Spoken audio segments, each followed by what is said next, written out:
fireplaces. It's hard to carry on when you feel all alone. Now I've swung back down again. It's worse than it was before. If I hadn't seen such riches, I could live with being poor. Oh, sit down, oh, sit down, oh, sit down. Sit down next to me. Sit down, down, down, down, down. Sympathy.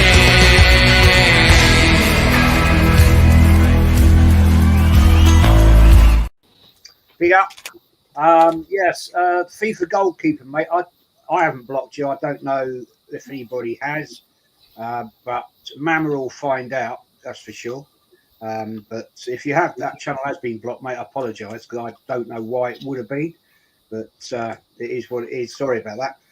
TJ, mate, at the Arsenal History More. I have to work, Jez, bro, but maybe next time. Always, man. Always. Have to get all of this work done before I see the Arsenal in LA. Yeah, have a great trip, man. Even though it's cost you an action arm and a bloody leg, good luck. And have a great time. You see a great result for the Arsenal. But yeah, it's madness actually. Dal, how you doing, bro? Pretty good, Jess. How you doing, bud? It's been what, a few days. Yeah, I'm doing good. At least it looks like we're going to sign an Italian left back. Can't complain. Zinni out. Let's go. Going to get into that. Yeah. Interesting. Even Steffi, hope you're well. Aces, hope you're well as well. Let's get through some of these chats quickly. The FIFA goal, I can't comment on it in my main. Oh, okay. So something's not right there. Yeah, right. Matty, over in the States, Arsenal have flown across the pond. And tonight at silly o'clock for me and for Kenny, we've got to get up and watch the Arsenal. I will, but yeah, I don't know. It just is a bit much. So, Matty, Arsenal over there, silly money, silly prices, extortion. I mean, it's extortion in my book, I think. Yeah. As Kenny would say, it's criminal. But yeah, no, it's preseason is here. You would have thought we would have had a signing by today. Our signing will be playing today. That's another discussion I'm sure we'll get into in a little bit. But hey, we'll be up tonight 10:30. That's actually late for me, so I'll be sitting up tonight watching that. I'm probably going to bed at 12. Feel like I'm watching the Copa America game again, and be dealing with that. And we'll see what we're going to do tonight. I hope that none of these so-called players that are supposed to be getting moved on, no one gets hurt. Yeah. Very good point. Very, very good point. Kenny, good to have you back on, man. Will you be up at silly o'clock to watch the Arsenal Bournemouth game? I don't think so. I've been inundated. I've been a bit busy at the moment, but no, I wouldn't do that because there's not really much to gauge from it because it's not a competitive game, and it's, the fact is that I feel sorry for our friends in the USA because, you'd have thought with the Euros just finishing last week that, they would probably have lowered the prices because those prices shouldn't be there full stop. There's no there, and even now with the fact that a lot of the top players from Arsenal, Man United, Liverpool, all competing in the Euros, and a lot of them going deep in the competition. These guys who are being charged that money, $500. They're getting charged to see the big names, but they're not going to see them. So I don't understand why. There's a lot of assumptions that our fans in America, because they don't get to see our great club as much as we'd like, that they're just going to pay stupid money. They're not stupid. Let's not forget, football is still got a long way to go when it comes to being an established sport in the USA. There was a hardcore element of fans in the USA. But as we speak, it's still got a long way to go to be like a religion, like, basketball, baseball, and obviously NFL. They're religions to a lot of homegrown Americans. Football, to a certain extent, isn't a religion. So don't try and outprice them because you price them out. And right now, as we speak, they're trying to get cricket going in America. No, really? I'm not joking. The cricket T20 World Cup, some goes in the USA. Plus, they've got a major league of cricket in the USA. So it's one of those things. Don't take the fans for granted, especially if you're not giving them value for money. Mm-hmm. You can't because it's physically impossible. Yeah, that's a good point, actually. Well said. We've done a couple of Nottingham Forest watch-alongs. We have. And Forest are doing nicely in their pre-season over in Spain. How you doing, mate? Mate, I'm awesome, mate. I've been playing this game this morning all day, pretty much trying to beat this boss, and it's took all day to do it. And I've just managed to do it just before I came on here. Great to be on here with you guys as well. Great to see you on here, Kenny, as well. Big up to you, man. And it's Forest looking decent, to be honest. It's looking like we could be in for a good season. Some of the one-touch passing I seen yesterday, I ain't seen for a good while. More goals, maybe, but it'll come. It'll come if we keep passing and moving like that. Getting stuck in as well. Millwall was a bunch of assholes, to be honest. I mean, they was flying into us like crazy. Looks like they've possibly injured Anderson, which is probably the worst part of the news, what I've got at the moment. Also, by the way, I forgot to tell you, there's always an update on Arsenal news and stuff, yeah? And I said yesterday they found a pen. Apparently it's run out of ink, so they've got to get another pen. So that'll probably be the news tomorrow. That'll probably be next Monday by now. That's a good point, actually. Right. Arsenal have travelled abroad. I'm looking forward tonight, guys. I'm looking forward to seeing our new signings. Where are they? Now, where are the signings, man? The Italian's on his way over. Everything's good, guys. Everything's good. I trust the process. I saw that we're in for Gregorius or whatever for 50 million for one top season in the Portuguese league. So I don't know, Jez. Osimhen is going off to PSG. Ivan Toney looks like he's going to join the other side. Scum. Jonathan David's staying where he's at, or he may move to Spain. I've read. I think Valencia are looking at him too, or a couple of other clubs. So on the striker front, Jez, I think it's we're going to roll with King Kai and see how it works.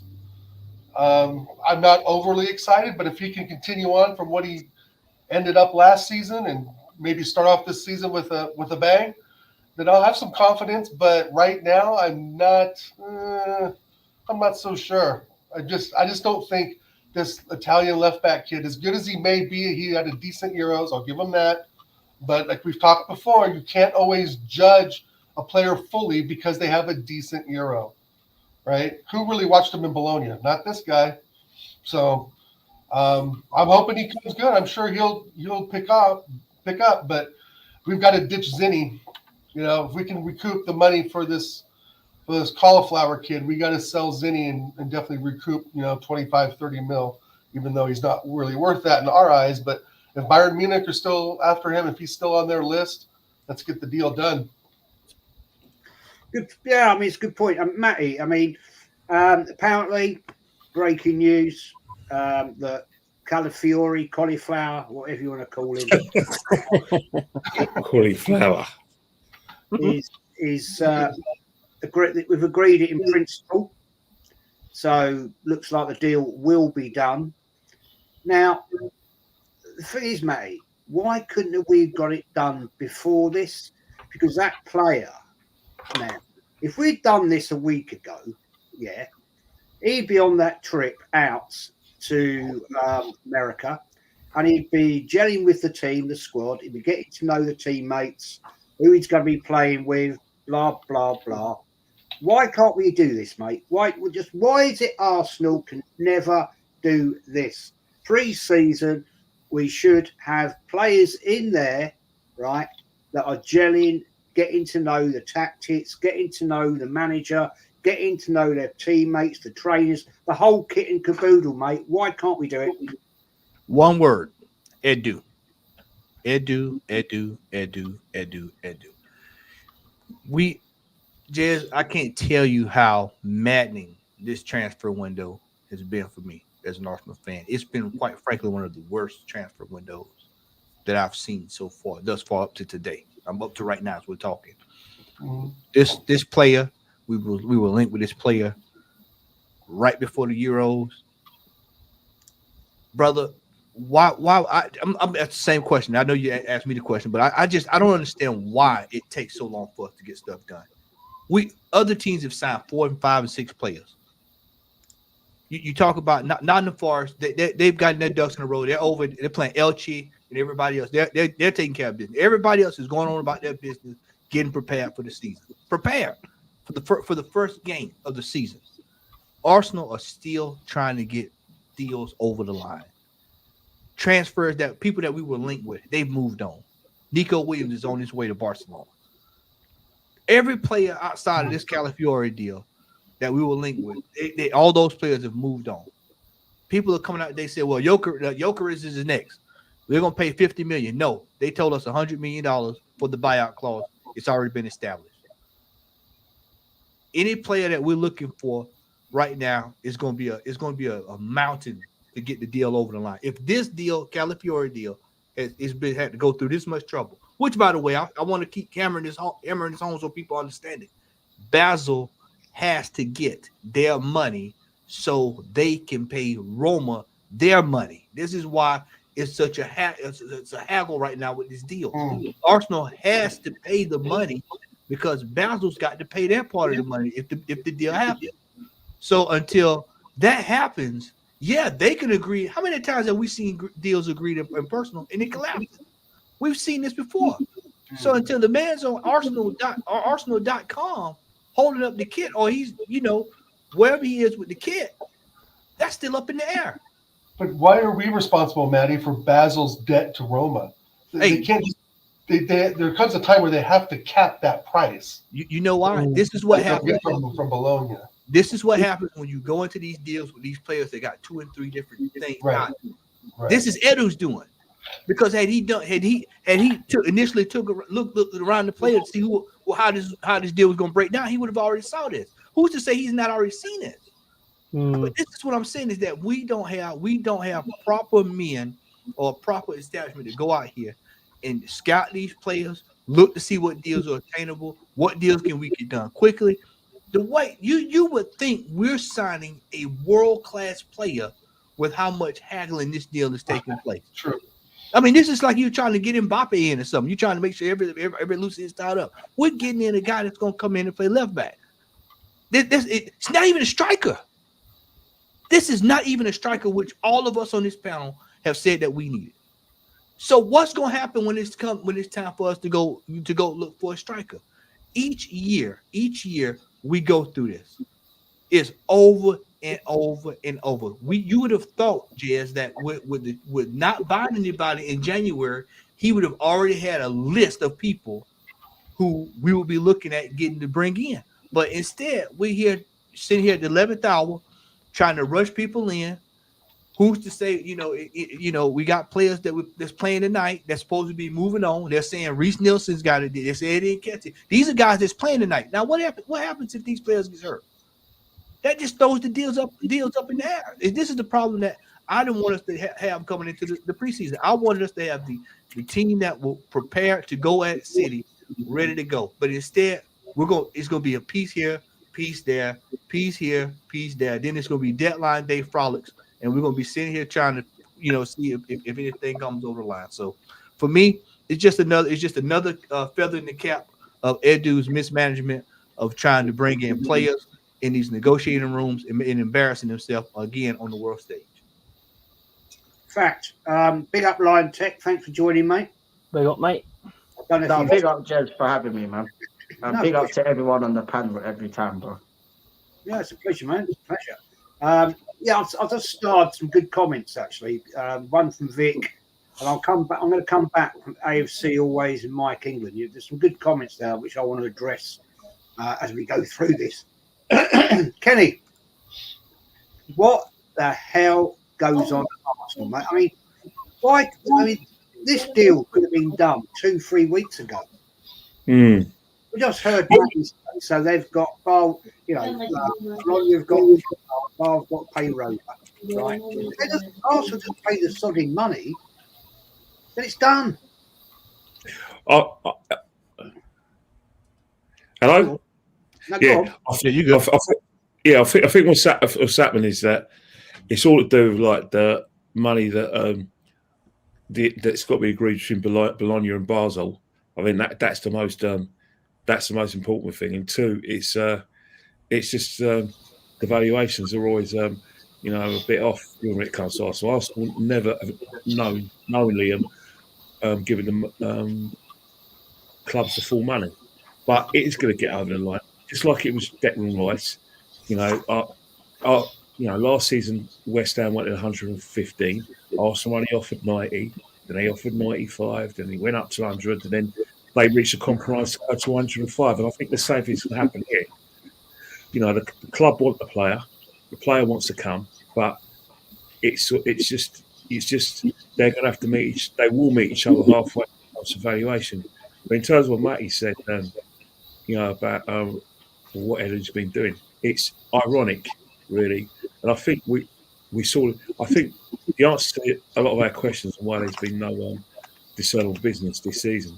Well, you have to look at last season. They've got their excuse. You think about it. The fact that they paid money for Declan Rice, the fact they paid money for they paid big money for Havertz, and plus they paid nearly £200 million last season. This season is going to be all about more than that, like purchases. It's got to be departures as well. And I mentioned that in the podcast in January, that we're going to see more sort of avenues where players are going to leave the football club before we're going to be have any money to spend on the players we need. And that's exactly what's happening. The fact is that we're hearing leaked messages that Fulham are coming for Smith Rowe. We're hearing leaked messages that Crystal Palace are coming for our players. I mean, how many of us have heard the repeated messages that Eddie and Nketiah has agreed personal terms with Marseille? Now we're hearing today that Leicester City are agreeing personal terms with Reece Nelson. So that news is getting leaked by the football club, because what they're telling us is that, look, we've got profit and sustainability considerations. The only way we're going to be able to spend now is that we've got to reduce our wage bill. So the players that they know are going to raise some sort of money. That news is getting leaked. The Eddie news is getting leaked. They think they're going to get a fee for Eddie. Smith Rowe, they think they're going to get something for Smith Rowe. They're praying that Leicester City coming for Reece Nelson. Now, Reece Nelson one's different. It's a kettle of fish, because Leicester City, they got financial problems, because it's highly likely that they're going to have points deductions because of their financial mismanagement when they were last in the Premiership. So it's highly likely that Reece Nelson might be a loan deal, because they got Bobby to cover Reed at 3. So that's a different carriage. But all we're going to be hearing the next few days, as a snippet, would be transfer activity regarding their outgoing players. So Reece Nelson, Eddie Nketiah, Emil Smith Rowe.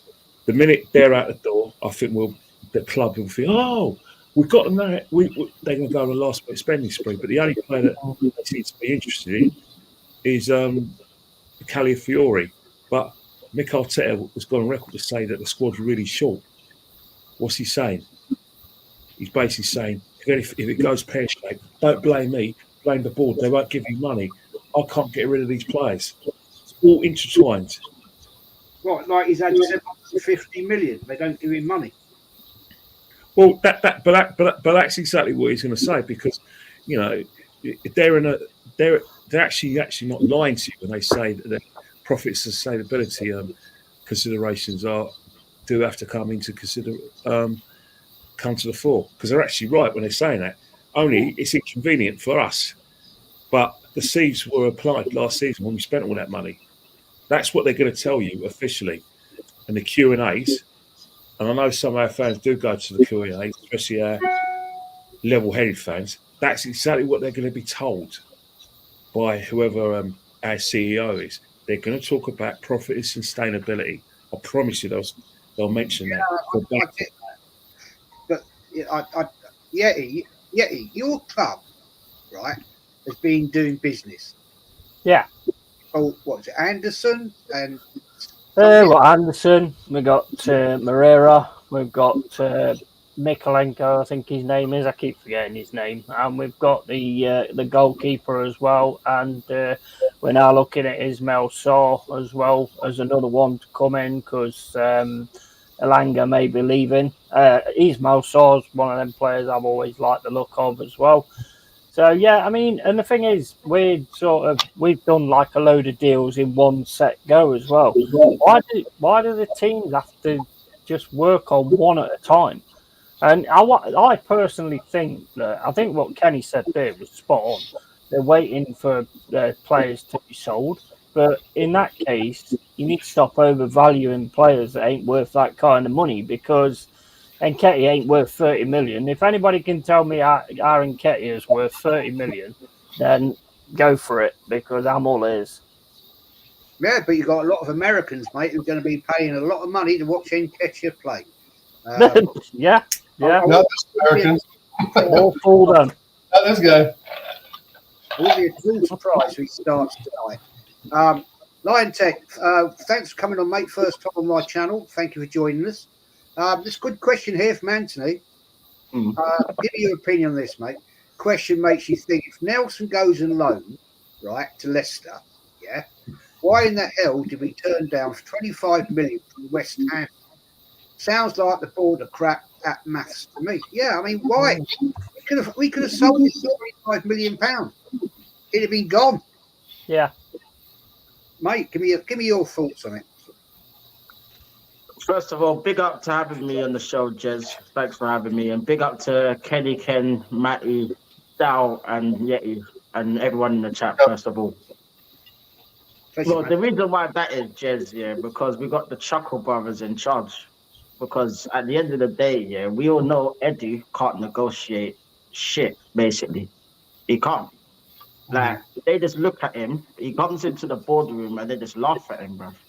You know what I mean? Like, I don't know what's wrong with these guys here, but when they're presented with teams that actually want to buy these scrubby players, yeah, but yet you're turning down free money to just let them go out on loan and then give them some sort of obligation at the end of the season, instead of just getting the money now so we can get in more players.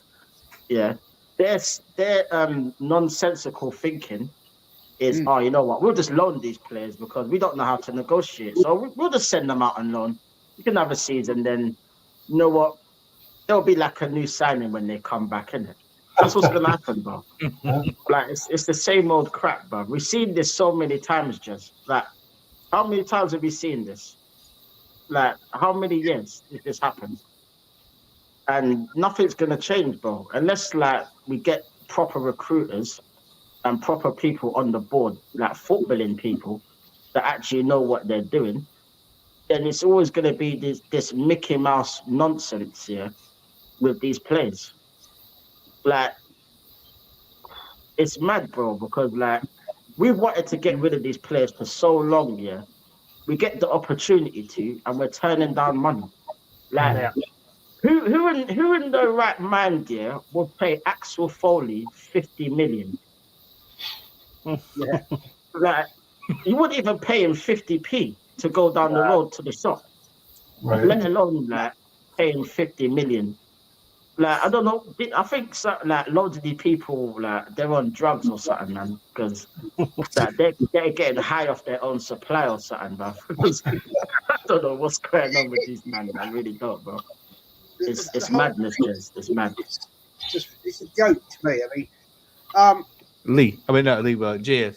we run our transfers like people. The average person runs like a bid on eBay. We price our players like eBay bids. Yeah. I mean, great comment here from Vic. Who want to even pay Eddie 100k? We will get shafted to pay half his wages if we loan him, knowing Edu. I mean, Yeah. Yes, and Edu gave him 100k a week, man. Right? The guy is absolute dog crap.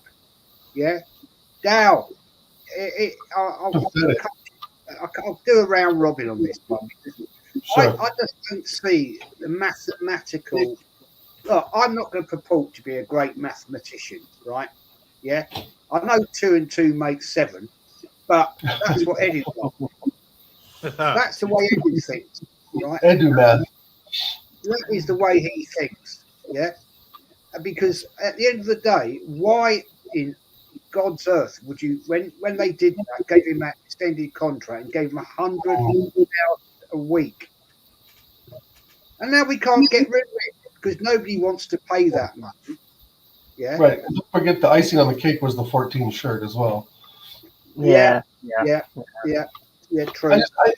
I think they just see him. You know, I think I've said on a few streams before, Jez, and I think sometimes Arsenal, when we buy players, we look at them as long-term assets. While clubs like Chelsea kind of see them as just projects, right? A project has a beginning and an end. So if you sign someone at Chelsea for 4 seasons, you're going to get that, and then they sell them on. There's no loaning them out. All the loaning they do is their youth academy, and they have that all spread out through, I think, Austria, right? I think there's a club in Vienna they pull players in and out of and trade players around with. The thing is that, like, we look at our players as like these financial investments. Oh, if we keep them long enough, it's going to build like maybe the stock, right? Like you buy stock in Amazon or something. And that's the wrong way to look at it, because essentially these players, they depreciate in value just like a car does, right? If you buy a $25,000 car, 5 years later, it's not worth the same price. Eddie Nketiah is a depreciating asset, is what they say in the business terms, right? An asset that you own that's depreciating in value that you're giving up a high price for. So basically, it's bait and switch in advertising. You're advertising him for 35, 40 mil, but he's only worth 5 or 6 at the most, right? And they think these clubs are stupid. That's the other thing about Edu that I don't like. Not only does he not know the European market that well, but I think he thinks others are dumb and he's the smart one, when in fact it's the other way around, right? You have basically killed Eddie Nketiah's career by putting a 100K price tag on a player that all around the European market and pretty much the globe, maybe the MLS doesn't know this, that he isn't worth a bag of horse shit, right?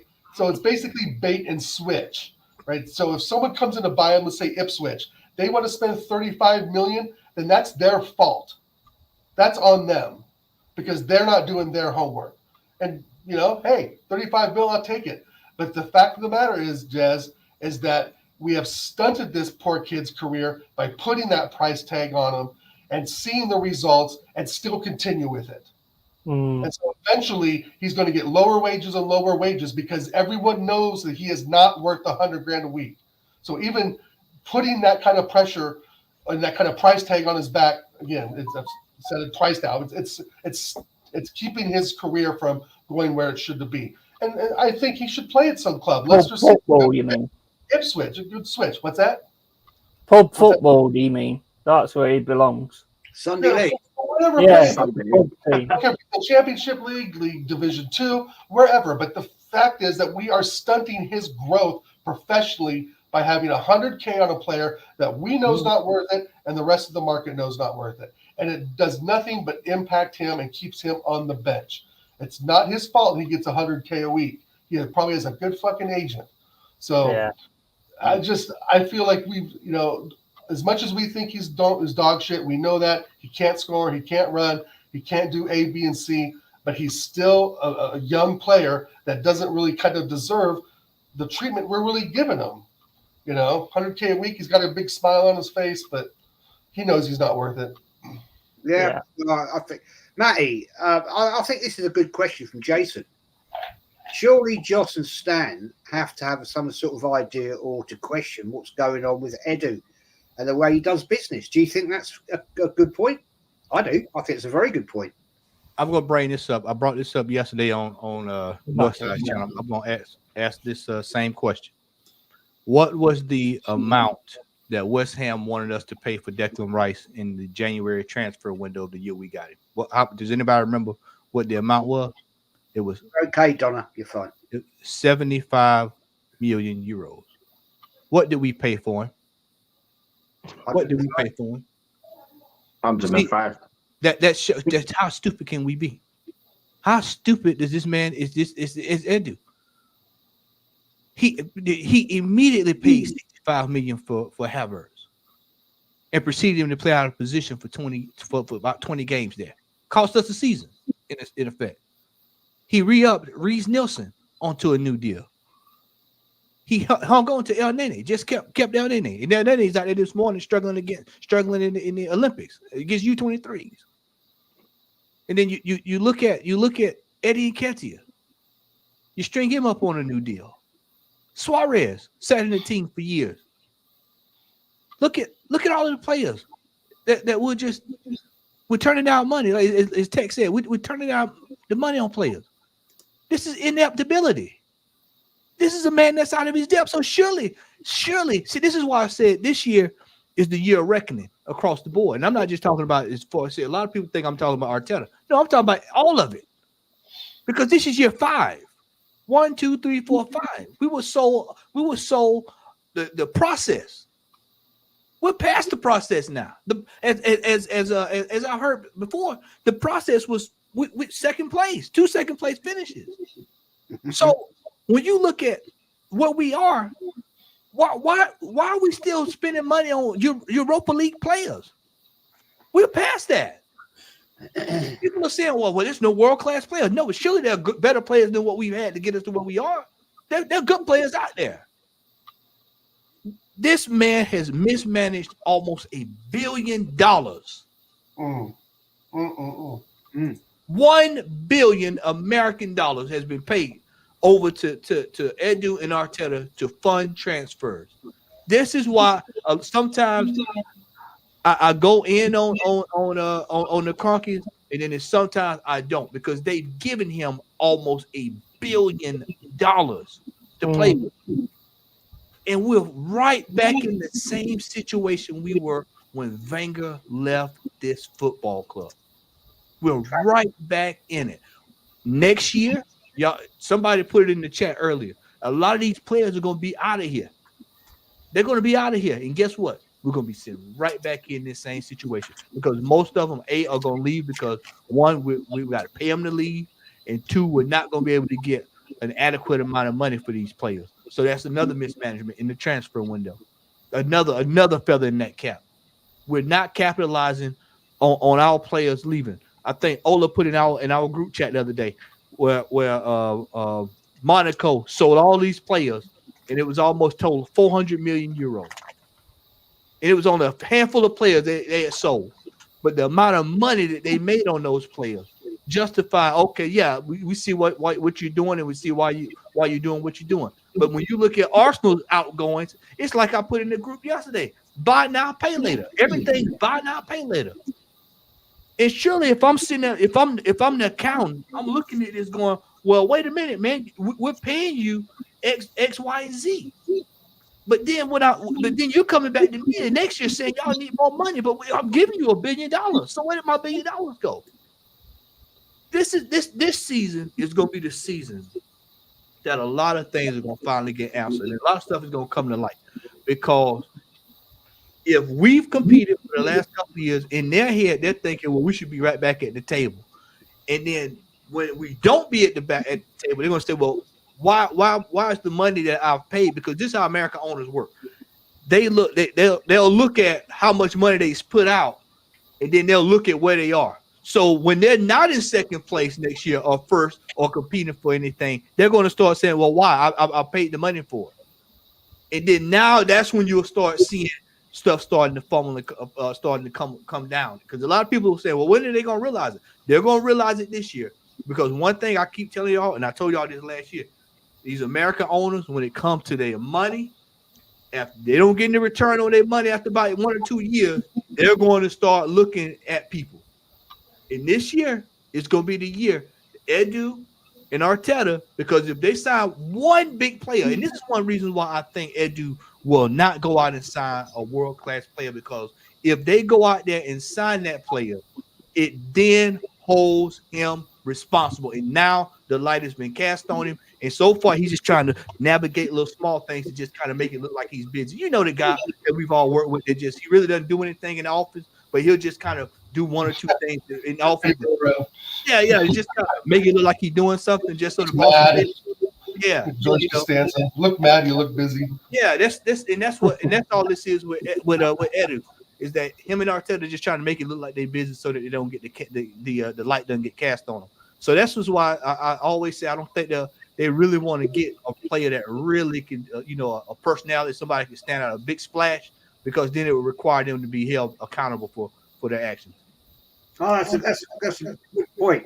Now, I've got a question for Kenny. I'm going to ask you this, because this is a good segue actually from Matty, right? AFC always says, Jez, if you have a total squad, why can't we go for world-class signings? Kenny, why? Why can't we? Why aren't we doing it? The reason why we don't go after world-class signings is because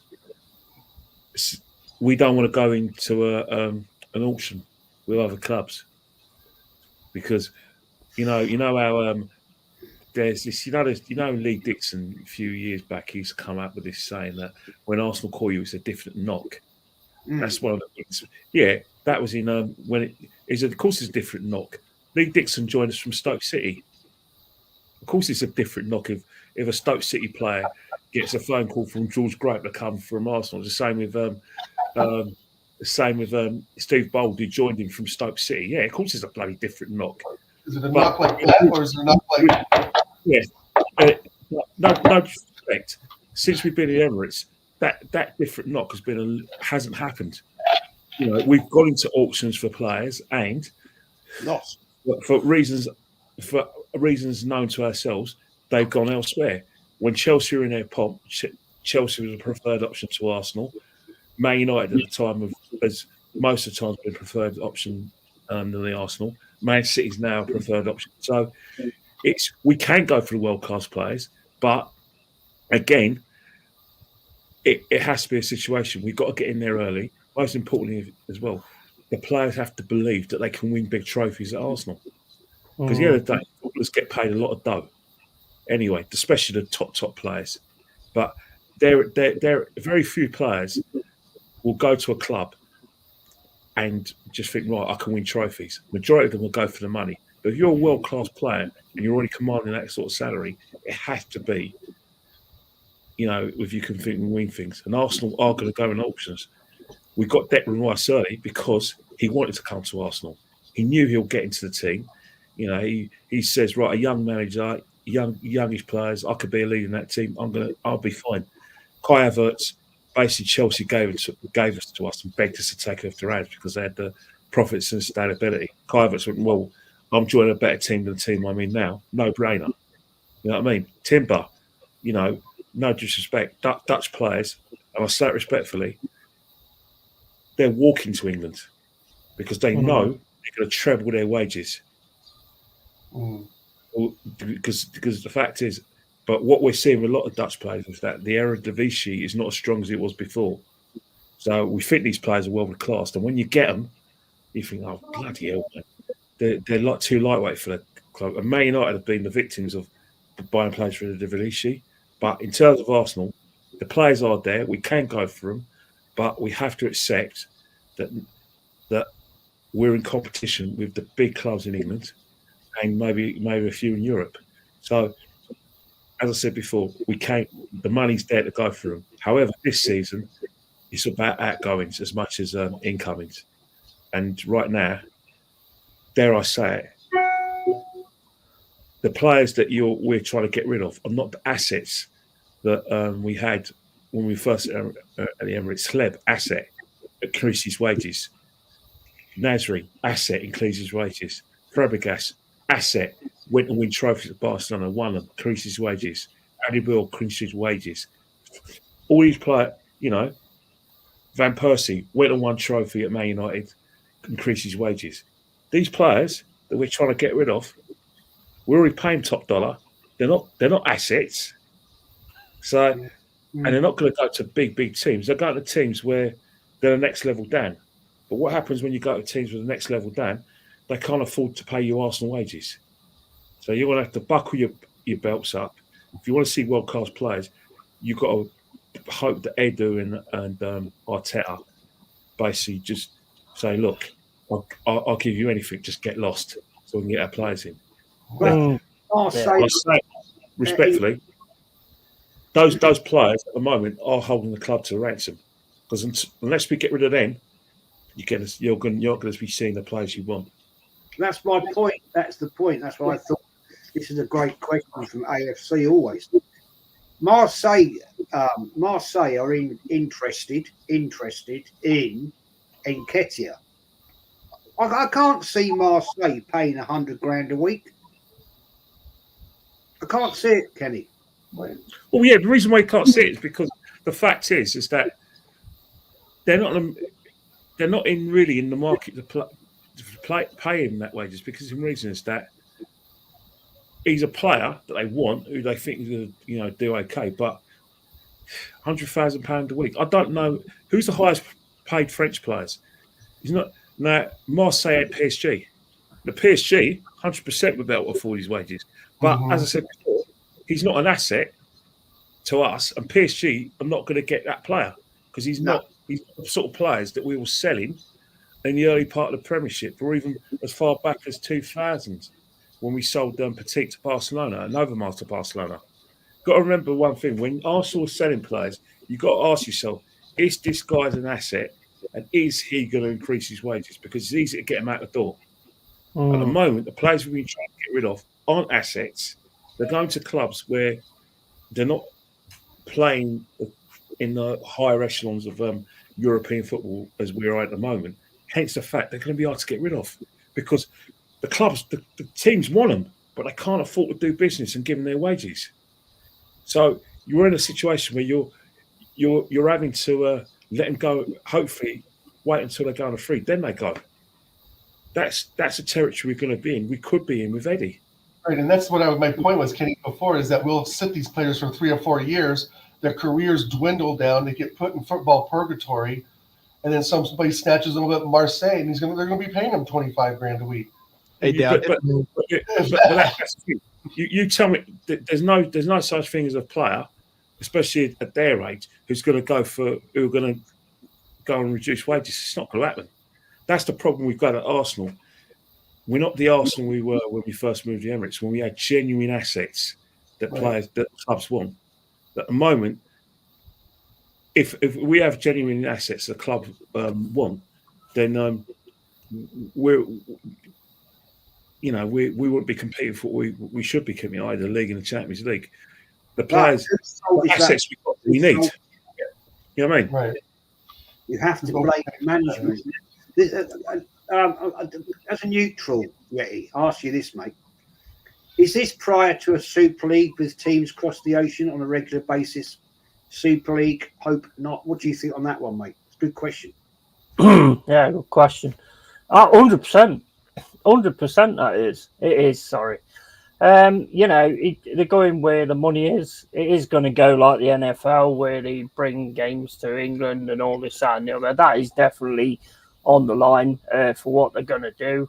If they're going to do that with, like, say, Arsenal Spurs games, that's bang out of order, because, you wouldn't have had any of this if the fans that's there week in, week out wasn't there. And then they're not going to be able to travel to America all the time. It just goes to show that football is just becoming a rich man's sport and not a working man's sport, which is what it always started out to be. And the thing about world-class players, I personally think that you can't get world-class players because of your manager, because I don't think he could handle them. And I think they'd be too big. They'd have too much knowledge. They'd know what they're doing. They'd work him out straight away. And with Arteta don't want options because options will show that he's not a tactical genius like all these pricks think, you know. And then if he's got options, then he can change a game. If he don't know how to do that, then he wouldn't want them options, would he? And one positive I will say for you though is if Nketiah does go, at least you can give the 14 shirt to Havertz because according to all these dickheads online, apparently he's good enough. He's as good as Henry, so you know he can take that mantle surely. What, 30 goals a season? Yeah. Well, easy. Right, 40. He'll do 40. Yeah, I bloody wish. I've got actually a good question, mate, for Liontekz. I want to ask you this, mate. Yeah. I'll get your view on this one. Sorry, mate. Vic says maybe Kroenke don't trust Mikel and Edu with more funds, seeing that they've spunked 65 mil on a donkey from Chelsea. Mark my words, Kai the Donkey's our new striker. Yeah, just Yeah, he's confirmed it. And as some, what do you think, mate? I mean, I don't know. I mean, this is my view. This is my view, right? I don't think that Kroenke's really get that involved in it. I think that they've pretty much leave it to the management of the Arsenal board, Tim Lewis and all that lot, Edu, Arteta, to get along with it. They are,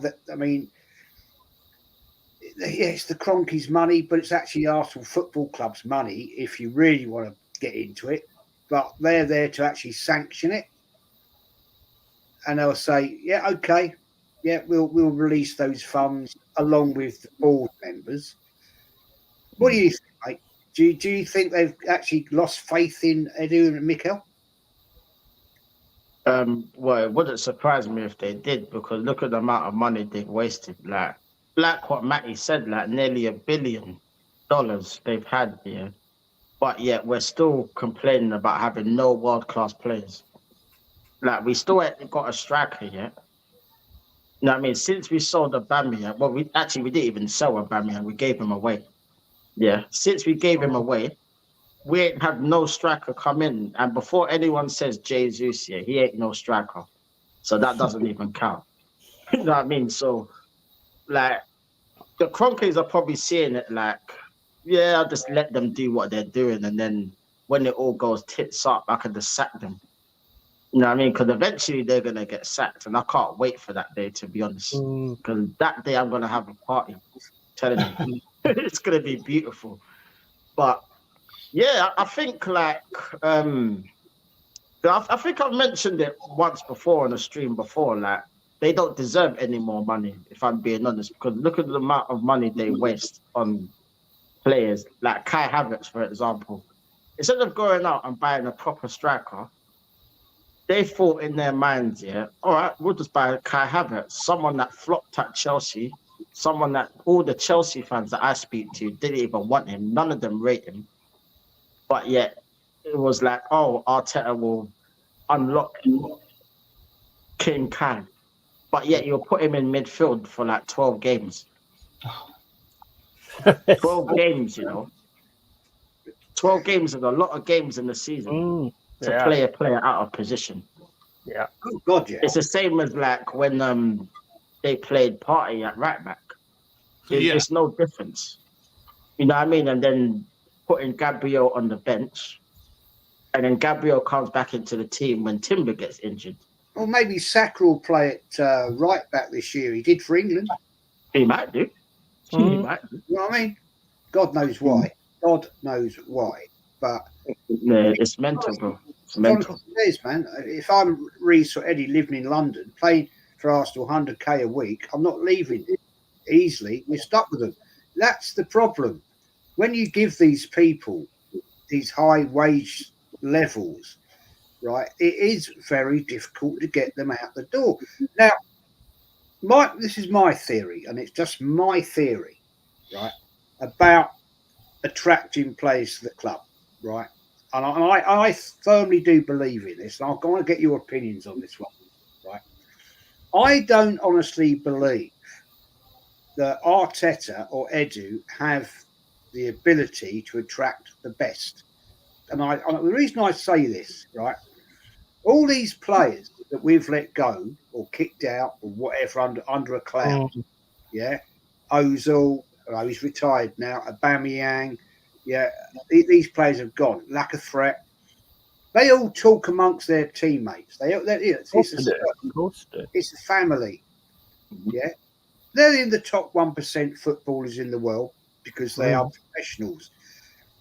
Now, if you've got a player like, example, Aubameyang, right, who left under a cloud, a very black cloud with Arteta. He went off, joined another club, came back to Chelsea, then left. If he's talking to a young teammate who Arsenal are interested in, yeah, and he says, Arsenal might be, I think, Arsenal are looking at me, I wouldn't be at all surprised with a player of that level, standard, Aubameyang, would say, no, don't bother going there, mate. Just what I was thinking, Jez. Don't bother going there. Go somewhere else. Go Liverpool. Go to Tottenham or go to wherever, because you're going to have a bad time of it. And I honestly believe, because of Arteta's arrogance and his way he deals with players, that is a problem for the club. Definitely. I could be totally wrong. Totally wrong. No, I honestly, mate, Liontekz, what do you think? I think it's a problem. It is a big problem. He doesn't have the magnetism, right? He doesn't have the charisma to attract top level. I'm not saying world class. I'm saying level players, top ballers. Because at the end of the day, I think Edu and him are a bloody problem in the club. And then we look at players, top players, and they'll go, nah, I'm not going to Arsenal. Don't want to play for that bloke. Don't like his style of play. Don't like his attitude. I've been warned off. I know they pay me big money. They pay me, 150 grand a week, but I don't want to play for him. I'm saying, what do you think? Go on. Yeah, I think it is a big problem because obviously, like, with all these players that did play under Arteta before they left, obviously, like, they speak with their counterparts, even when they're on international break, and they'll get the lowdown of how Arteta manages, how he treats his players, and how he is in the dressing room, and they'll easily get put off by that because they know this manager can't manage players unless they're players that are youngsters or players that just don't know any better. But mark my words, if he had a player that was world class, he wouldn't know how to manage them. No. They would be managing him because they wouldn't listen to him, bro. They would not listen to a word he says. Because when he's talking about light bulbs and transmitting energy and all this bollocks, like, they're gonna be like, what the hell was this guy talking about? Like, what is he on about? What you ever done? I mean? Like, transmitting energy and light bulbs and what's better, the journey or the destination and all this crap. Like, the stuff that he even comes out with is baffling, bro. I can't lie. This does not make no sense to me, bro. Like, none whatsoever. So I can imagine the players are looking at him thinking, like, what the hell are you on about? Like, is this like a kindergarten or is this like an actual football club? You know what I mean? It's crazy because I just don't get it, man. It's mental, bro. It is mental, man. I'm telling you. This manager has the pull of a light bulb, of a light switch rather. There's no, as long as he's here, and it goes back to what I said earlier. He does not want to have any player that can come in and spotlight his inept ability. Job done. Spawn. And he's going to do that as long as he can get away with it. And so far, we keep finishing in second place, so it gives him a reason not to, because he can always go back to, we only finished a few, it's 93%. Then it was, 89 points, So, I mean, hey, we're heading in the right direction, But the minute we finish outside of 3, 4, 5, or 6, then it requires, okay, well, what's going on? And I just this manager has just been able to get away with it. When you got a fan base that's just about as inept as he is, Yeah, it makes it really easy to get away with the crime because they're just as complicit. They're providing the getaway car. So as long as this keeps going on with the fan base and him, this is where it's going to be for a while. It would not surprise me, gentlemen. Let me tell y'all this. It would not surprise me, Kenny, is if we get as soon as the season, the Emirates Cup weekend, they'll announce a new deal for Arteta for another 2-3 years. Wouldn't surprise me one bit if they come out and say he got a new deal. That's how they operate. I think the Cronkies see the progress, right? Cronkies see us going from 5th, 8th, 5th, and now 2nd and 2nd. And so that's unfortunately what Arteta has, that feather in his cap. He can actually prove that there has been improvement by just looking at the table. But the real ones, we know that, Arteta is his own worst enemy. Hence the Aston Villa game where he put Kai Havertz and left him in again. Yeah, exactly. So playing him out of position, and I've said it before, I'll say it again. If we get a striker, Jez, I think you can see you can almost put Kai Havertz at left mid because he's going to fit him in the squad. And that's my issue of if he's not the striker, we get someone. Where does that leave Kai Havertz? Well, leaves him at left mid. He won't leave him out because he's making a point. Right. And the Cronkies again will see the 2 second place finishes as progress, and that's part of the problem as well. They view that as progress, and it goes back to Forrest. I still think Arteta snaked his way in the job with Josh Kroenke because they're like buddy. I can fix what's broken, right? That sort of deal to Josh. And Josh ate it up. I mean, he's the one that's at the games, not Stan. So I just feel right now we're a club that has taken 6 steps forward and about 8 steps back because I don't feel they properly want to do what's necessary to lift the title. If they did, they would get the right people in place. They would have the right players doing the right things, especially have your first 11 sorted out.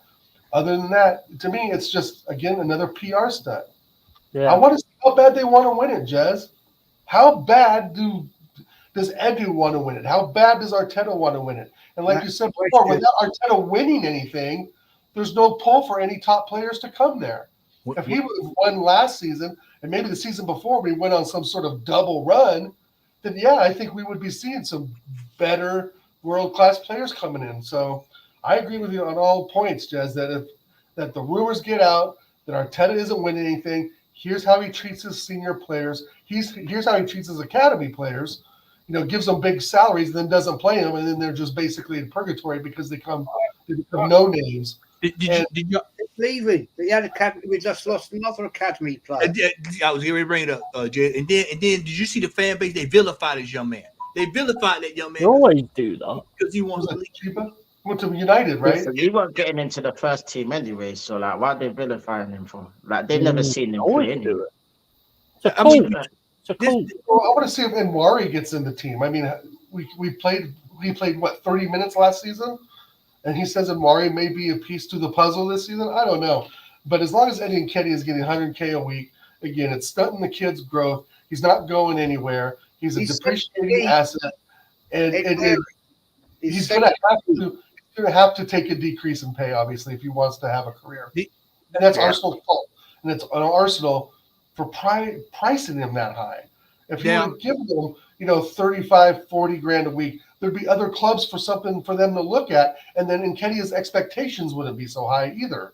Like, he's not going to want to leave. Like one of the comments said, why the hell would you want to? 100 grand a week? I'll sit on the bench for 100 grand a week. Shit. If he'll accept minimum wage, we'll take him. Yeah, there you go. Let me tell you, you got a lot of these players. You got a lot of these academy players are looking at these players, and they're looking up, and they're seeing players around them go and flourish and become better players. They're looking at other players that's their age bracket, moving to better teams, moving to better situations, getting opportunities elsewhere. You know, whether their careers take off and make, you know, to the top flight or to the top of the line, that's a different discussion. But they're actually out playing and they're actually learning. When you come to Arsenal, what look at the youth that we have in this team. Look at soccer. Soccer's doing the same thing that we've been complaining about for the last 2 years, running in straight lines. Straight lines. Y'all, and this year the world saw what we've been talking about as Arsenal fans for the last calendar year. Look at Martinelli. The world saw what we've been talking about for the last year. What did Kenny tell y'all at the beginning of this season? He said that the team was in for Mudryk. That meant that he wanted to get him out of there. So why did you want to get him out of there? Because he ain't improved. Why hadn't he improved? Look at the manager who's managing it. These players all talk, whether people want to believe it or not. And when especially these players that's in their early 20s, hey man, you ain't gonna develop under him, man. Come on over here and play with us, man. And at least you'll win something in the process. See, we were winning something. People wouldn't mind hanging around. You know, some of these young players say, "Oh, you know what? I'll hang around and maybe But they're looking just like we are. No competition for any cups. No competition for in the Champions League. No competition in the FA Cup. No nothing. We're just in cruise control. And when you're in cruise control, you become stagnant. You get complacent. And these players will want to go test themselves. I'm sitting here right here looking at these U23 French players in America, and this is actually better than what I've seen in the Copa America, in the Euro. These players are you can tell the players that are moving on. There's a resurgence coming with some of these younger players where they are going to get the fundamentals so that they can become better players. And these players are not just sitting around waiting on these managers to do the job. They're going to say, you know what, I'll go do it myself if I got to go do it. And that's what you're seeing this summer with our academy players. These players are looking at Arsenal Football Club and Arteta, and they look at that manager and they go, nah, I can already tell. I'm not getting – nobody's getting any better up under him, so I'll just go try my hand somewhere else. Fact. Kenny, we'll go for about another 15 minutes and then we'll wrap it up. But we going to get this striker, Kenny? We going to get one? I think I don't know. I honestly do not know. One thing I would say is that if they want a striker on the cheap, then Ivan Toney is available because if no one's meeting Brentford's valuation of £80 million. I'm hearing he's now going 50 million. He's an England international. He's got a silver medal in the Euros. His stock has gone up. Although Harry Kane, scored 3 goals and he played every minute of every game. Well, he played every minute of every game, with the exception of the knockout games, i.e., the quarters and the semis of the final. Before that, he played every minute, every game. But Harry Kane's stats, 3 goals and joint top goal scorer in the Euros, is one of the biggest myths in football. Any statistician who knows sweet FA about football will say, "Oh, Harry Kane had a great tournament." No, mate. The players that actually got England to that semi-final, that final, were players like Toney and Watkins. So any football fan or any genuine football coach will look at that and think, right, there's a player there, and I think Arsenal should go for him. All this garbage I've heard about his attitude's not right, and how do these people know his attitude's wrong? What? Because he played against us for Brentford when he was their captain and wanted to beat us. Does that mean he's got a bad attitude because a Brentford player wanted to win a London derby for Brentford against Arsenal? What do you want him to do? Do you want him to not go in for tackles? You want him to not fight for every decision for Brentford because he doesn't want to upset Arsenal fans who may want him? Or he doesn't want to upset an Arsenal coach who may want to sign him? Ain't good here. Brentford pays wages. I think that when people in this country talk about people with attitude problems, it always seems to be the same sort of person and the same sort of description. I never hear other group of people be described with attitude problems. I hear them called difficult, but a certain group of people are immediately labelled as having an attitude problem. Quite extraordinary. It It is quite extraordinary. And the thing is, I think that I don't know. This is my opinion, right? This is just purely my opinion. Is that the whole state of football has gone down the pan? I really do. It never used to be in this sort of way. All right, Dal, if you got a bounce, mate, nice one, bro. Thanks for joining us. Good to see Thanks you. for having me, Jets. Shout out everyone in the panel. Shout out everyone in the chat. Before you go, give me your prediction for the game tonight. Oh, Arsenal, Brighton, Arsenal, Bournemouth. Oh, 3-1 Arsenal. Yeah. Okay. Thanks for that, bro. Saka with a hat trick. And thank. Oh God. Thanks, Playing man. Nah, fuck him. He's off to Forest. Peace, guys. Thanks for having me on chat. Have a good one, brother. Good to see you down. And Big up, down. it's joining, man. I forgot what I was going to say now. Right. Yeah. If we get rid of Nketiah, if we get rid of ESR, if we get rid of Reece Nelson, Yeti, Yeah. right? That's 3 players gone. Yeah. Right? Out of an already, in my opinion, weak squad. Hmm. Do you think we will replace them, or will Arteta take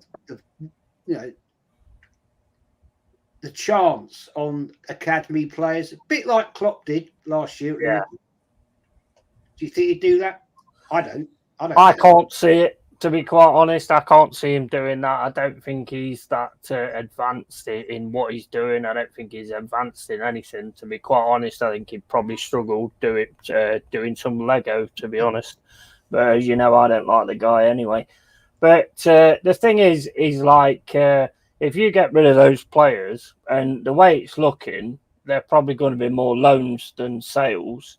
And if they're loans, then you're still going to be paying 50 to 70% of the wages because of how high the wages are that you've got them on.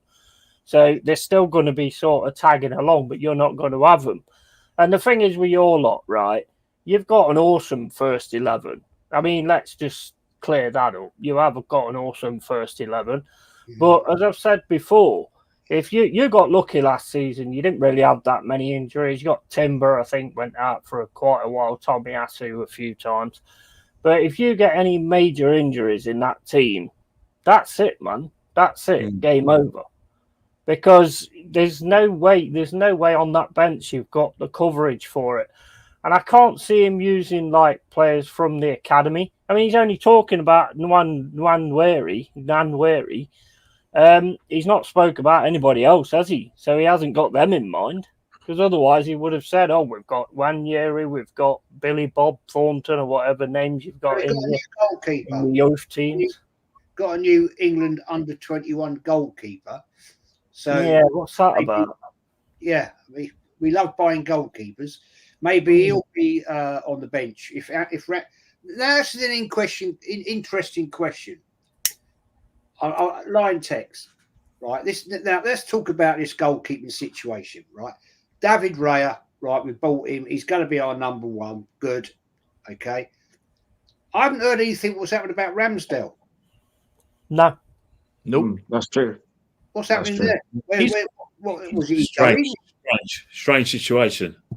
But yeah, it's weird because we was hearing all these links with I think it was links with Newcastle at one point, wasn't it? Yeah, it was Newcastle and it was somebody else too there. Now that's all died down, so I don't know what's going on there. Like, I don't know what's gonna happen with him.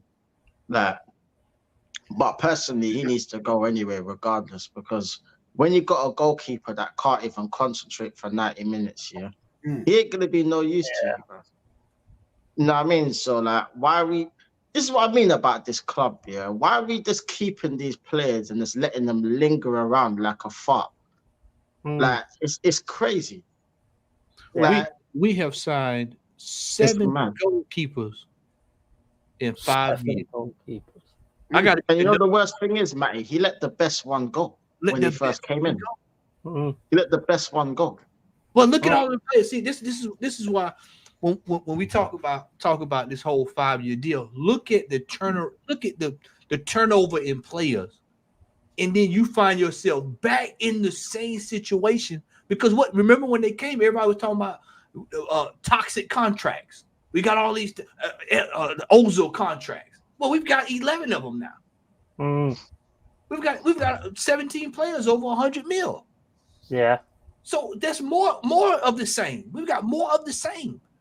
And as we said this entire podcast, when people come in and when they put the money where their mouth is and they put the money on the table, we want to hold on to them to raise the value of the player. How long are we gonna do? Raise the profile, as they say now. Raise the profile of the player to protect the value. You know, and we find ourselves every single time we find ourselves having to pay somebody to leave, or either that player leaves for free and we end up getting nothing. Yeah, run the contract. Yeah. And run the contract but they don't know how to negotiate, Matty. They don't know how to negotiate. That's the problem. That's going to be our downfall. As long as Edu and Arteta sit here, but especially Edu, because Edu can't get people over the line. Remember this now. We were only in the room. We were the only people in the room for Calafiore, and it's taking 4 weeks. Look at this. Let's just think about that. The Mudryk. Now, I was not one who wanted him to get signed, but look at Mudryk. They were going to pay $90 million for that. Yeah. Sesko. Well, can I just say one thing, guys? I mean, how did it make you guys feel? Like something that Lions just brought up, that there's something seriously wrong there, because there's no other team, there's no other players that come out, and if they're striker or whatever, who come out and say, I can't really score goals. Or goalkeepers that say, I can't concentrate for 90 minutes. Or a defender that says, I'm not very good at tackling. Yeah. What is that all about? That just says it all, man. That says it all. That's the but see that goes back to the manager, because if the manager was about something, players would be scared to say stuff like that. They may say that to Brian Clough. Facts. I think that's a good comment here. Where has it gone? I've lost it. Where's it gone? Proper manager. Yeah. That is the thing. Oh yeah, there it is. Satori, yeah, a proper manager. That's the best. He's a proper manager. Yeah, that's the best side they could do. Jez, you know what? When this is all said and done, they're going to study this for years to come. What are you talking about, man? They're going to study on the effects of hiring someone that's inexperienced to run a big club, and they're going to always refer back to Arsenal. Look at what happened to Arsenal. Look at what happened to them. They wasted 5, 6, 7, 8 years and didn't have anything to show for it, because they gave a novice the job that was inexperienced, and then they gave him $1 billion. Just think about if we would have got just a decent manager, or just say let's reverse it. Let's say we had Arteta first and got rid of him and got Unai Emery. Look at the difference. We'd be in a different situation if you give him not even $1 billion, give him $300 million and say, hey man, go buy what you need. Just look at the difference because of the experience of the manager.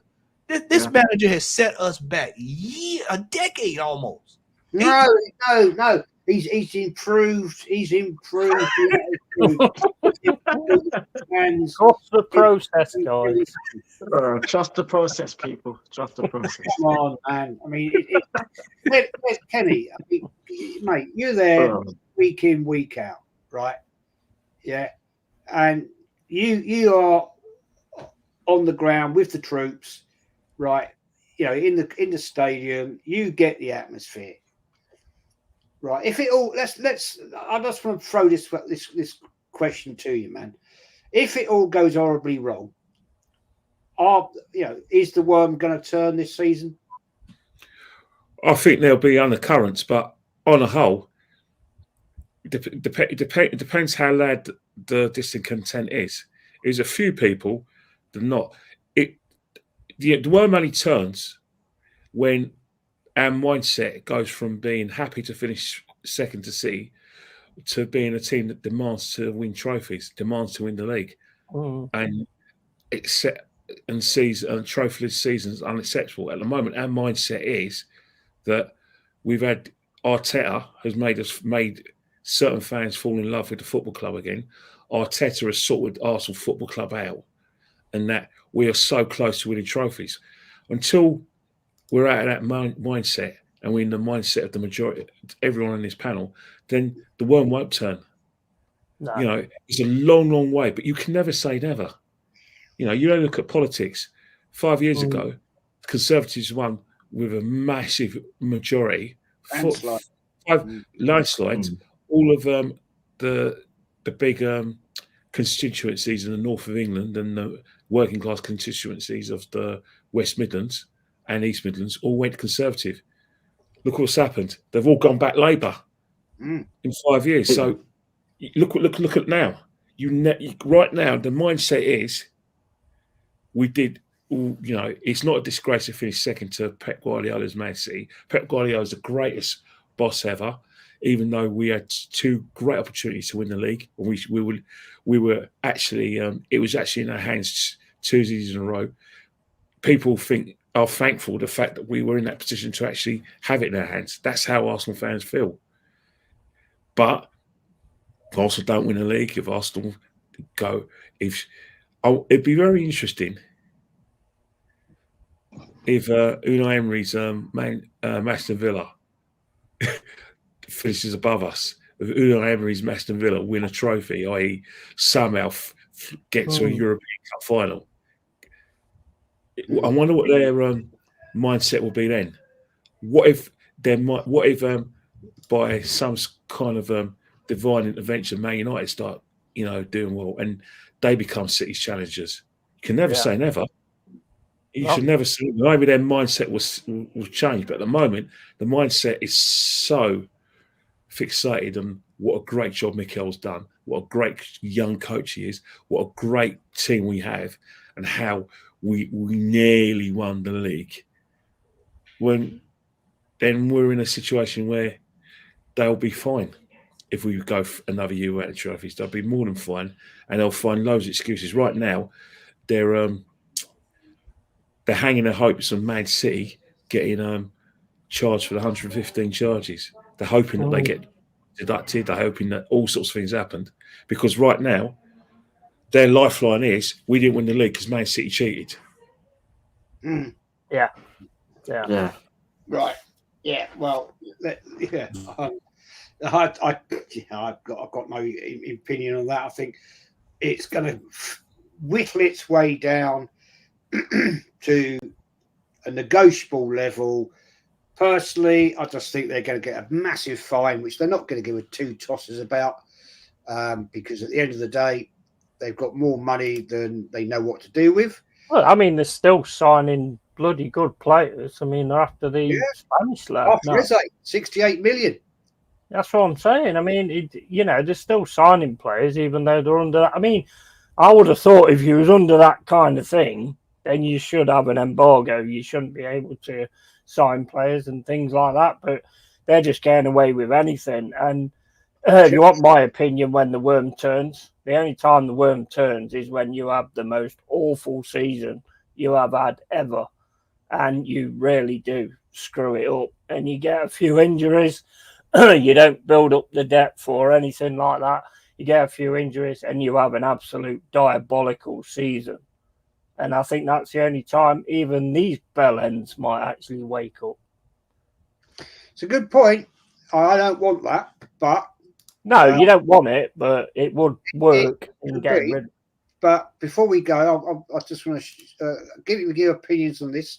Julian says, Jez, can you bring people in the panel who are not part of the same echo chamber? Because here everyone just repeats the same thing in different voices. Well, I disagree with your comment. Thanks for your comment. I disagree with you. I have always excellent people on my panel. I don't have idiots. I have people that actually know football. They actually, I have people from different teams. I have people from Arsenal. The majority of the time it's Arsenal. But we have a Nottingham Forest guest here tonight. And it's all about debate. Yeah. And whether people repeat what they've said on other channels, that's entirely their prerogative. I believe in allowing people to have their say, I might not always agree with it. I've had people on here I haven't agreed with, but I think that's a little bit of a shallow comment. These people here, because they actually do know what they're talking about, and but I appreciate it. It's just one thing about it, right? Is that it'd be very interesting his point of view if he watched some of the other podcasts. I won't name them, but if those podcasts were praising the football club, praising the manager, talking about our gargantuan signings and talking about our hopes for the season, or pretty more positive, I don't think he'll be sending the owners of that channel that kind of message. In fact, I know for a fact he wouldn't do that. No. He's come on his channel and he's seen that not everyone's in favour of Arteta. A lot of people think that Arteta's been replaced. That we don't actually think we've got a great squad that everyone thinks we have. That we do occasionally criticise Declan Rice and criticise Bukayo Saka, two players you should never criticise. He's seen this when they're all the same. He wouldn't be saying that. He went on AFTV where they're all in praise and agreement of players. He wouldn't be saying that if that was a Guru Talk or Arsenal Vision or any other channels where they're headed. So I think, Julian, you've come to the wrong channel, mate. This is probably the first time you come to this channel. You didn't like what you're hearing, and you've come out with this comment. But I know for a fact if we were all in support of the manager, you wouldn't be critical of us. And you need to be honest with yourself, because everyone on this panel can see right through you and right through your comments. Fact. Well said, Kenny. Well Before said. we wrap this up, that was a great way of explaining it, actually. Awesome. I wish I could have actually explained it as well, to be fair. At the end of the day, Matty, give me your prediction. Arsenal-Bournemouth tonight. I'll be watching it. You'll be watching it. Arsenal 5, Bournemouth 0. Yeah, so the reaction there. Whoever somebody agrees. Somebody agree with me. Yeah, 5-0. Arsenal should sweep the floor tonight with Bournemouth. I would assume we're gonna probably play our starters, the normal batch. The first half, second half, it'll be all whatever youngsters and whatever fringe players we have. Which most of the team is, so it'll be interesting to see who the fringe players are. Second half.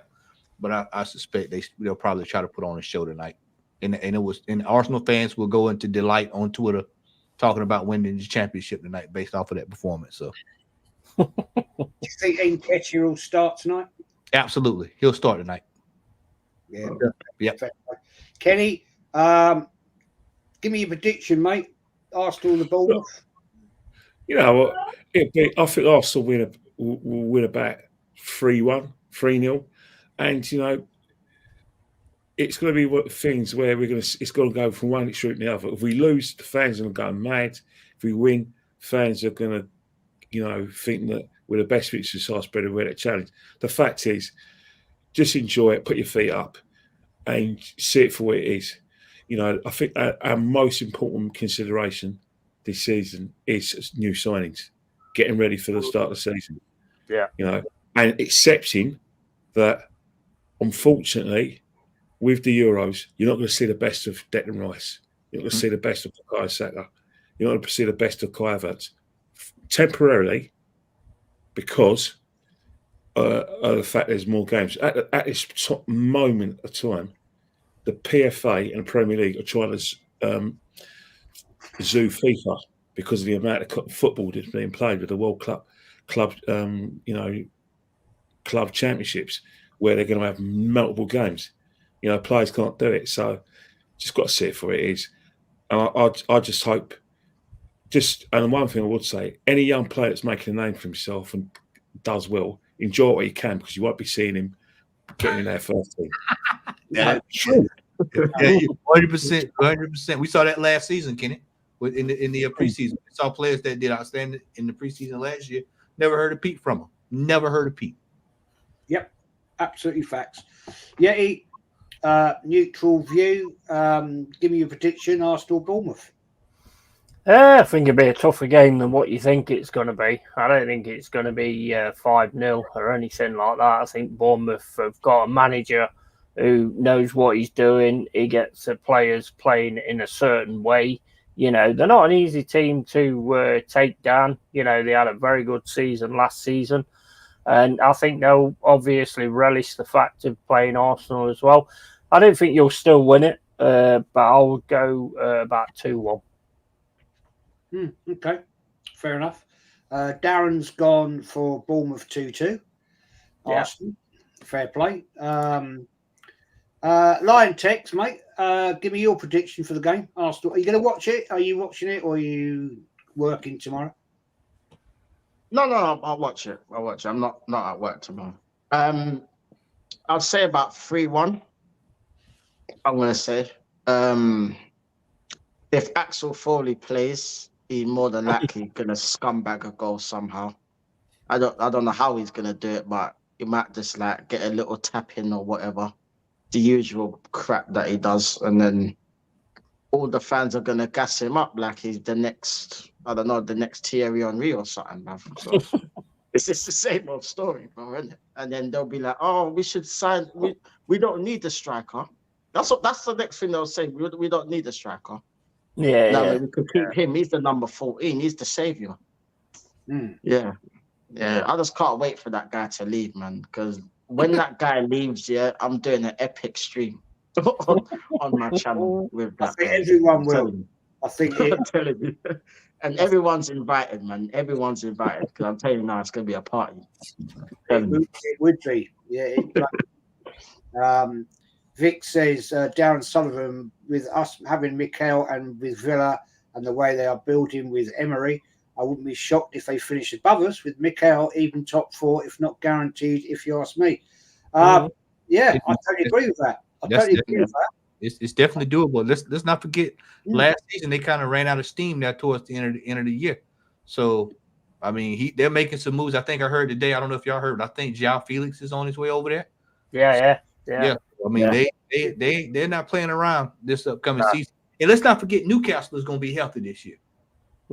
Newcastle had a whole torrid amount of injuries there. Loads of injuries. Yeah, Bruno has not moved, contrary to what everybody was saying. He's still there. So if they come back with most of the players that they had last year, and maybe add 1 or 2 pieces, they're going to be more than formidable. And then you add Villa, then you got Spurs. It's not going to be like it was last year. I think last year was an anomaly, and people are going to find. It's like I've been saying. I've been using this phrase. This will be the year of reckoning for Arsenal football. 100%. I'll tell you the what. Thing is, have you not seen the first 10 fixtures of this season? Not easy, man. Bro, them fixtures are dirty, though. Some of them teams, I'm telling you. It's going to be a rude awakening, like what Matty said. It really is, bro. The thing is, like Liontekz. The thing is, right? The way some of our fans talk about this manager and they talk about the club and how it's only us and City. Well, if you want to win a title, you've got to come through these games. This is like, you know, it's not a case of the title race starting in maybe like January or February. I think it starts now with the games we've got. You can't afford to drop any points. Like Wolves is tricky. Wolves should win. Aston Villa, Unai Emery, Aston Villa, new players coming to the fore, hungry players. That's the hard game. Brighton, no disrespect, Brighton have got a new manager. I think they're beatable. Then after that, you've got Tottenham away, who we've beaten the last 2 times, and then Man City. So, and then in between that, we've got our first game in the Champions League. So, again, that's what big clubs are about. The best teams win all those games. We need to see if we're part of the best teams, because if we're going to go for this title, 98 points is probably going to be do it, or 95. So you might as well start winning all those games that are in front of us now. All 10 games, interested or not, win them. Prove it that that you'll narrow the title. Yeah. Fact. I'm going 3-0 Arsenal. That's my prediction tonight. And one player I'd like to see start tonight is the young lad Nathan Nweri. If you bring him on the tour, play him. Yeah. Play him. Give him a go. That is what pre-season is all about. Give the boy a run. Let him see. Let's see what he's got. Right? Give him a go. It's pre-season. The results really don't matter that much. Yes, of course, we want to win. But this is about looking at players that we haven't really seen and trying. But we know what Arteta will do, right? Like when we started last season, we went through that one loss away. Was it Man United, right, last year?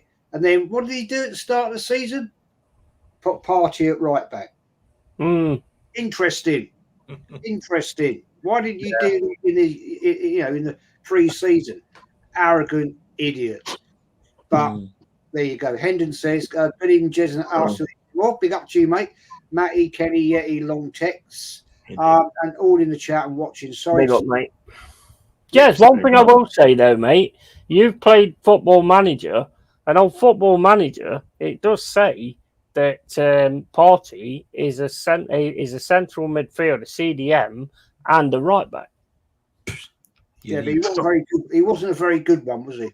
I'm just saying that he does say that he is. I don't know why that is, but he does say it.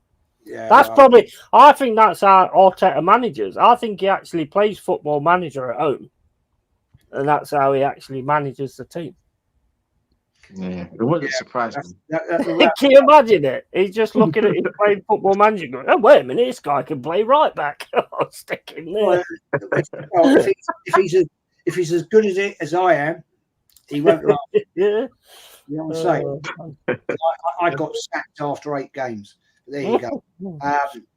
Bill Saliba could be out the door to Real Madrid as well. Oh, that could happen. That could happen. That right there is my prediction for if we don't win anything this year. He's gonna be out the door, and then soccer's head is going to get turned. Real Madrid. Rice will be. I mean, if he don't win anything big this season, mate, I can see Saliba, Rice, the heads will be turning, thinking, "I don't want to be here no more."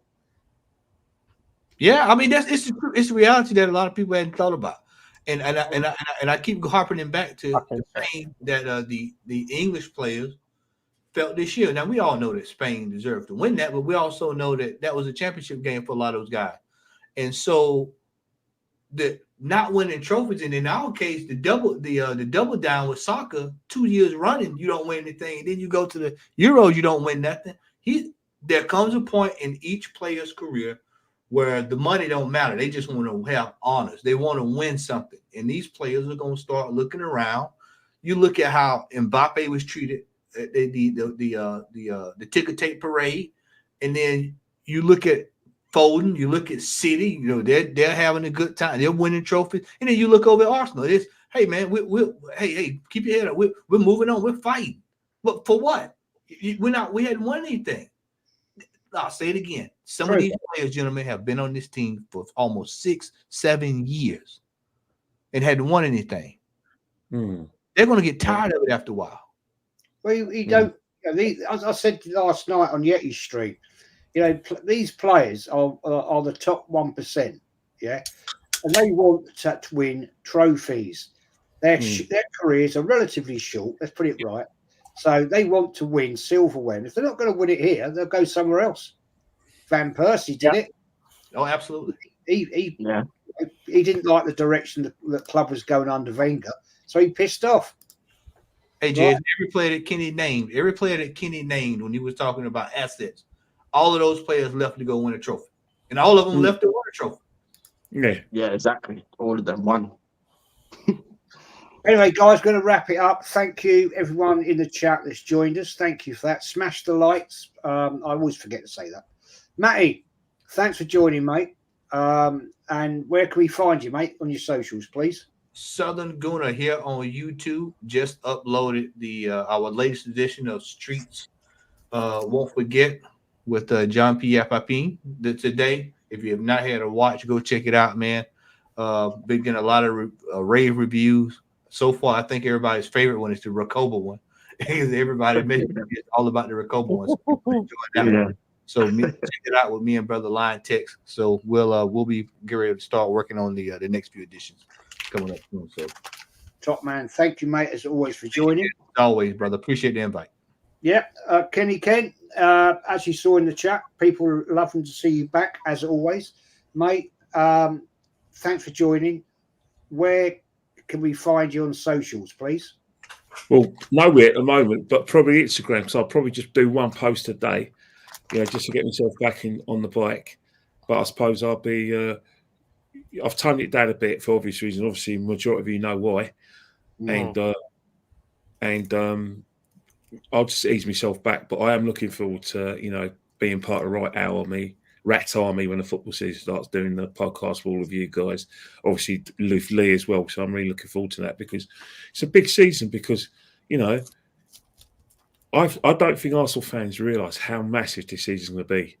It really is going to be a situation where it has to be third time lucky. Look at twice we've been close. The third time we've got to win it. We have to win the league next season.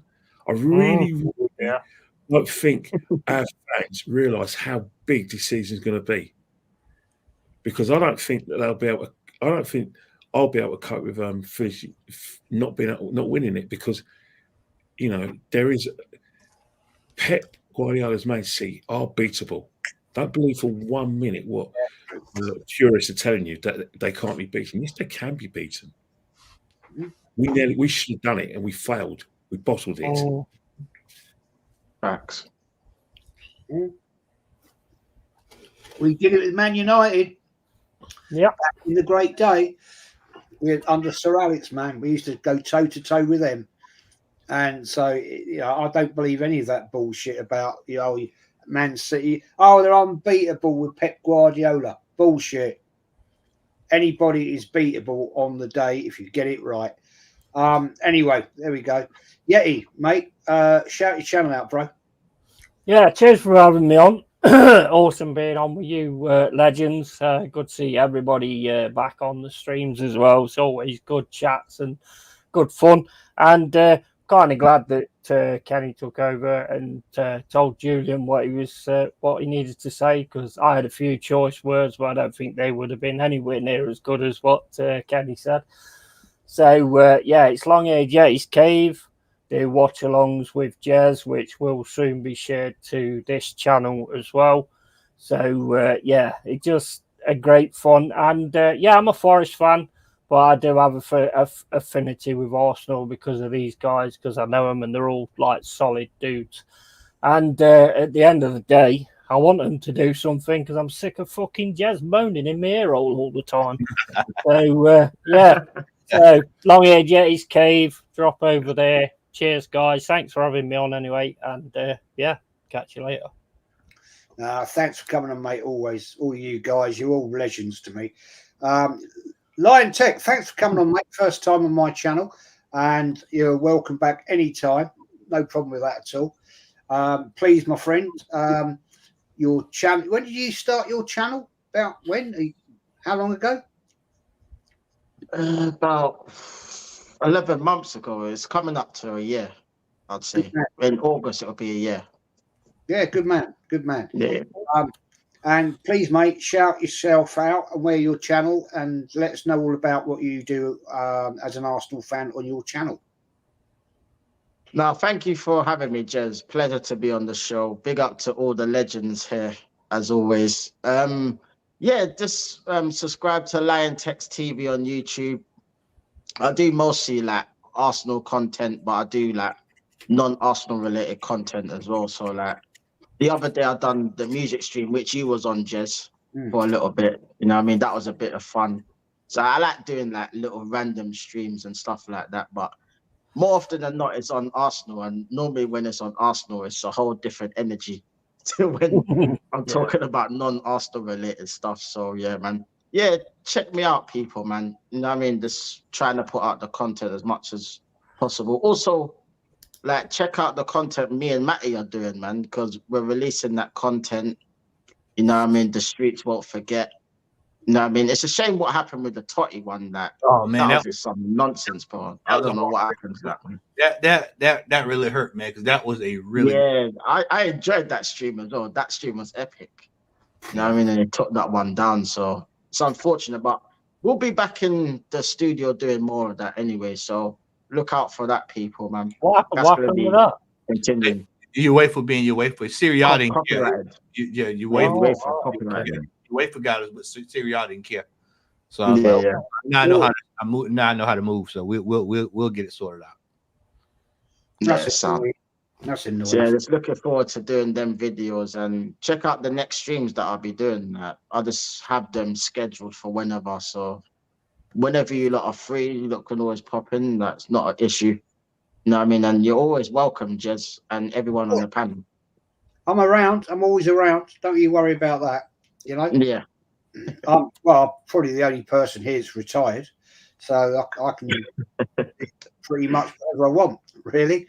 Now Jez is like, you know, them prostitutes that stand on the corner swinging their handbag and anybody can have them. Jez is a bit like that. No need for that, is there? I am actually married.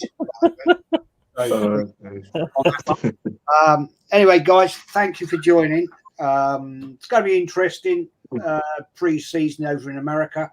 It's going to be an interesting start to the season. Will we get the players in we need? I doubt it, but we'll wait and see on that one. But just go through the last comments. Darren, big up to you, mate. Thanks for watching for age, as always. And we'll see what comes about, because I don't know, with Arsenal at the moment, I have a lot of issues with them.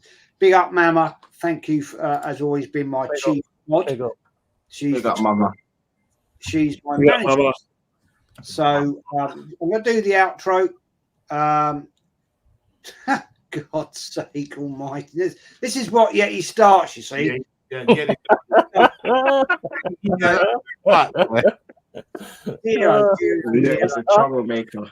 Yeah. I'm going to do the outro, guys, and we're out of here. And just one more thing, Jez. Just one more thing. Oh, God, here we go. You're a prick. Anyway, we're out of here, boys. Take care. Thanks for watching, and see you soon. Take care.